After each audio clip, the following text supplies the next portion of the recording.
Pero alam nyo, on the other hand, talagang dito ako naniniwala sa sinasabi ni Pastor Apollo Kibuloy na mabuti na lang din as early as now na-expose na yung mga Marcos. Kasi imagine ninyo, sabi ni Pastor Apollo Kibuloy kay VP Sara na imagine mo kung mauuna ka tapos pagkatapos mo si Bongbong Marcos. Ano mangyayari sa bayang Pilipinas?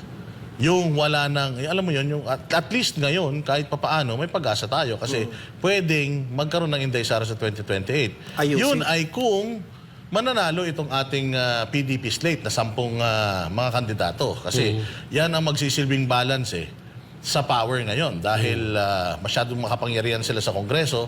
Then kung makukuha pa nila yung talagang majority ng Senado, wala na talagang pag-asa. Kasi ibig sabihin yan, mayroon na silang na-monopolize na nila or na-manipulate na nila yung kapangyarihan sa gobyerno.